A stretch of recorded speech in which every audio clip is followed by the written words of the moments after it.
सम्मान के योग्य भाई राज दीवान जी।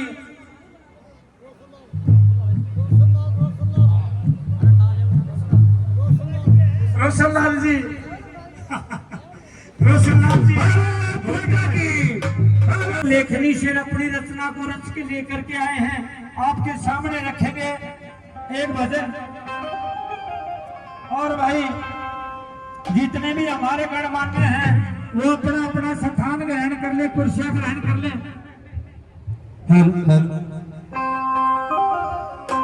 आइए, सभी के दिल में एक ही बात जमी हुई है कि एक बार दोबारा से शेर को हम इस लोहार हल्की का मान सौंपने वाले हैं और सभी ने जोर लगाना है। आइए, एक भजन तैयार किया है। वो सारे मिलके जोर लगा दी, जन जन तक ये बात पहुंचा दी। भारतीय जनता पार्टी जिंदाबाद, भारतीय जनता पार्टी जिंदाबाद, भाई जेपी दलाल जिंदाबाद। बहुत बहुत धन्यवाद। जितने भी मजदूर संघ के जितने भी भाई यहाँ आए हैं, मैं यहाँ कबीर धर्मशाला में पहुंचने पर सभी का धन्यवाद करता हूँ, स्वागत करता हूँ। और सबसे ज्यादा भाई विनोद खेड़ा जी है, बड़ी कर्मठ आदमी है, बड़े ईमानदार आदमी है, जो आज के दिन मजदूरों के बीच रहते हैं। और मजदूरों की जब भी कोई भी कठिनाई आती है तो हम सब मिलकर समाधान करते हैं। मैं ज्यादा नहीं बोलते हूँ, मंत्री जी का बड़ा शेड्यूल व्यस्त समय है। और मैं लक्ष्मी नारायण कुमार जी इंदौरा जी से, दिल्ली से, जो हमारे बीच में आए हैं, जो हमारे ही समाज के हैं, वो 2 मिनट का समय दे। मैं धन्यवाद। देखिए, मेरा नाम लक्ष्मण कुमार इंदौरा है और मैं राष्ट्रीय महामंत्री अरुण सिंह साहब का चेला हूं और पूरे भारत में अनुसूचित जाति वर्ग के लिए काम करता हूं। जैसा कि अभी खटक साहब ने बताया है और जैसा कि यह झूम झूम कर ठुमके लग रहे हैं, ये तो निश्चित है कि जेपी दलाल यहां से विजय हो गए। और आपको पता है कि जब मोदी जी आए थे हिसार में, उन्होंने कबीर साहब का नाम लिया था, कबीर कुटीर का नाम लिया था, कबीर धर्मशाला छात्रावास का नाम लिया था। ऐसे ही मैं भी नाम ले रहा हूं दलाल साहब के सामने। इन्होंने भी यहाँ पर 25 लाख रुपए कबीर साहब धर्मशाला के लिए दिए। जोरदार ताली बजा दें। और यही नारा है भारतीय जनता पार्टी का कि सबका साथ और सबका विकास और सबका विश्वास।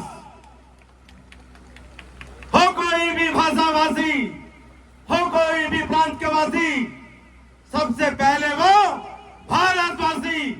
इसीलिए आपको भारत के लिए, भारतीय जनता पार्टी के लिए और नरेंद्र मोदी के लिए जेपी दलाल जी को वोट देना पड़ेगा।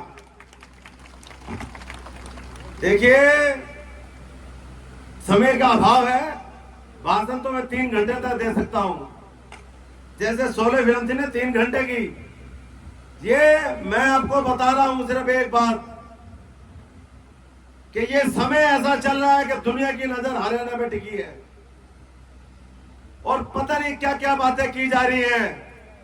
लेकिन मोदी जी ने 24 तारीख को हिसार में आके साफ कर दिया है कि भारतीय जनता की पार्टी की सरकार तीसरी बार बनने जा रही है।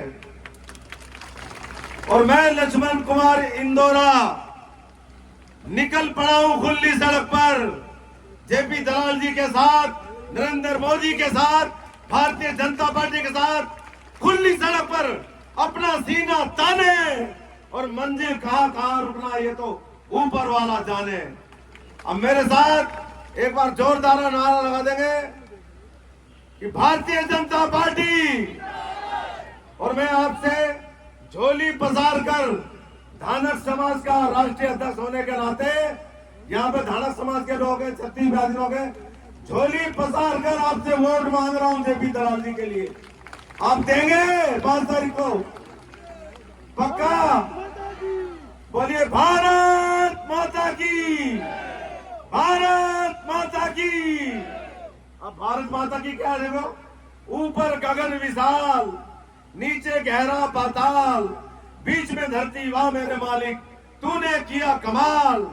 देख देख हम करें अचंभा, नजर ना आता एक खंबा, ऐसा धरती का लाल नरेंद्र मोदी दिया है हमें भारत के अंदर। जय भारत, जय हिंद, जय मजदूर समाज। और मजदूरों के नाम पे बात याद आई, मजदूर का जब पसीना बहता है उसी को कहते हैं मेक इन इंडिया।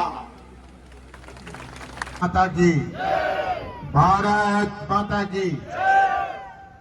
हमारे भाई विनोद खेड़ा के बुलावे पर जो देश का, समाज का, भवनों का, नहरों का, सड़कों का निर्माण करने वाले हमारे श्रमिक भाई बहने, छायाकार, पत्रकार साथियों, मैं आपका धन्यवाद करता हूं कि एक दिन के बुलावे पर आप इतनी भारी संख्या पर आए और मुझे समर्थन किया। मुझे समर्थन करना ये आपके बच्चों के भविष्य का समर्थन करना है। मुझे समर्थन करना इस समाज को आगे बढ़ाने का समर्थन करना है। भारतीय जनता पार्टी को समर्थन करना ये सुनिश्चित करता है कि आपने आने वाली पीढ़ी के बच्चे जो सपने देख रहे हैं उनके सपनों को पूरे करने का समर्थन करना है। भाई, दुनिया घूमे हुआ हूं मैं, अमेरिका, कनाडा, यूरोप, मैं जहां बाहर जाता था मैंने देखे हैं वहां के श्रमिक। अगर किसी आदमी को जरूरत पड़ जाए कि मुझे छोटा मोटा काम करवाना है, चाहे किसी भी तरह का घर में पेंट करवाना हो, को फर्श लगवाना हो, को दरवाजा बनवाना हो, को प्लम्बिंग का काम हो या चढ़ाई का काम हो, श्रमिक को फोन करते हैं कंपनी को, कंपनी कहती है जी 12-15 दिन के बाद आपको मिलेगा। मैं एक बार लंदन में रुका हुआ था, आज से 15-20 साल पहले। फ्लैट किराए पर ले लिया 7 दिन के, 8 दिन के, और मेरी वहां फ्लश खराब हो गई थी। मैं माथा मार लिया, 7 दिन में वो ठीक करने वाला नहीं आया। कहता जी टाइम नहीं है। एक तो वहां इज्जत है श्रमिक की इतनी दुनिया में, जिस समाज में श्रमिक की इज्जत होगी वो समाज आगे बढ़ता है। और एक हमारे यहाँ है, इस कांग्रेस के शासन में श्रमिक को नीचे ले गए और लूटने वाले, गद्दारी करने वाले, इनके हक को खाने वाले धोले कपड़िया ऊपर बैठ गए। इसीलिए हमारा देश पीछे है। मैं समझता हूं कि ये वक्त जल्दी आएगा जब हमारा श्रमिक भी नखरे के साथ कोई काम का बुलाएगा तो कार में बैठ के जाएगा और 4 दिन का टाइम देगा उसको, तो 4 दिन बाद छुट्टी हो सके। ये हो सकता है, ये दुनिया में हो रहा है। काम की जिस समाज में इज्जत हो, कारीगर की, हाथ के काम करने वाले की, वो समाज आगे बढ़ता है। हमारा देश आगे क्यों नहीं बढ़ा कांग्रेस के शासन में? सिर्फ और सिर्फ श्रमिक को वोट समझा गया। आपको वोट समझ के एक बार वोट दे करके दाना डाल के वोट ले लिया और 5 साल आपको भूल गए, 3 महीने फिर आपको भगा दिया। आप इस बात को समझो, भारतीय जनता पार्टी ने नीति बना करके काम किया है श्रमिक भाइयों के कल्याण के लिए। खास करके लोग जगह जगह फैक्ट्री में श्रमिक हैं, कंस्ट्रक्शन लेबर है, इतना ध्यान रखा है श्रमिकों का। किसी को स्कूटरी दी, बच्चे पढ़ाने के लिए हमको फीस दी, बच्चे शादी में लाख रुपए दिए, बहुत सारी स्कीमें मुझे तो पता भी नहीं, भाई विनोद को पता होगा। लेकिन आप ये देखो कि इन 10 सालों में जो श्रमिक के खाते में पैसे आए हैं और उससे 10 साल पहले में आए हैं, मैं मानता हूं कि इन 10 सालों में 10 गुना आपके खाते में पैसे आए। लेकिन ये पर्याप्त नहीं है, ये काफी नहीं है। मैं तो ये चाहता हूं कि ऐसा टाइम आए कि लोग श्रमिक को ढूंढते हैं और श्रमिक नखरे से कहे भाई 7 दिन के बाद देखूंगा, मेरे पास टाइम है कि नहीं। और यह होना भी शुरू हो गया। धीरे धीरे आप देख रहे हो लोहारू कितना बैकवर्ड था। अब मैं देखता हूं कि जब पिछले साल कपास चुकाई का टाइम था, हमारे यहाँ इतना व्यवस्था सुधरी है कि पंजाब एक टाइम हमारे से आगे होता था। पंजाब के 20,000 लोग लोहारू के अंदर कपास उगने के लिए आते हैं। तो ये हमारे बढ़ते हुए हमारी नीतियों का परिणाम है और सब मिलजुल करके आगे बढ़ेंगे। मैं तो एक चीज कहता हूं और खुल के कहता हूं कि ये वर्ग जो बैठा है ये मेरा वोट है भाई, इनके दम पर जीतता हूं। जिसके साथ ये हो जाते हैं परिणाम उसका दुखता है। बाकी लोग तो बराबर बराबर रहते हैं, जिसकी तरफ ये हो गए वो जीत है और मेरी जीत ये बैठी हुई। आपका पूरा ख्याल करूंगा, आपकी सेवा करूंगा और नीतियां नायब सिंह जी, हम, मनोहर लाल जी, मोदी जी, अमित शाह जी बैठ करके सोचते रहते हैं कि कैसे हमारे देश को आगे बढ़ाने के लिए जो सबसे कमजोर तबका है, जो अंतिम व्यक्ति है पंक्ति में बैठा हुआ, उसके जीवन स्तर को सुधारें। हो सकता है कुछ कमियां हो, हमारे अंदर भी कमियां हो सकती हैं, अधिकारियों में कमियां हो सकती हैं, व्यवस्था में कमियां हो सकती हैं, लेकिन मैं एक चीज कहता हूं, आपके भाई की जेपी दलाल की नीयत खराब नहीं है। जेपी दलाल सैनिकों के लिए, बहनों के लिए मैं हाथ जोड़ के प्रार्थना करता हूं कि जिस तरह से आपने मुझे पहले समर्थन दिया उसी तरह से समर्थन दो, बल्कि उससे ज्यादा दो और सीधा मेरे पास आया करो।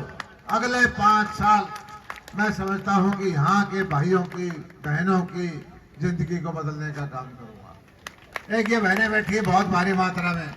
अभी भारतीय जनता पार्टी ने फैसला किया है कि बहनों के खाते में 2100 रुपये महीने के दिया करेंगे। ये भारतीय जनता पार्टी का निर्णय है, ये भी आपको मिलेगा। किसानों के यहाँ बीमा मिल रहा है, किसानों को पानी मिल रहा है, नए नए प्रोजेक्ट आ रहे हैं और एक सबसे बड़ी बात क्या होती है कि इस लोहारू हल्के के अंदर एक उम्मीद जाग चुकी है और उम्मीद क्या है कि अगली पीढ़ी को हमने इस तरह से कमजोर नहीं छोड़ना, इस पीढ़ी को हमने आगे बढ़ाना है।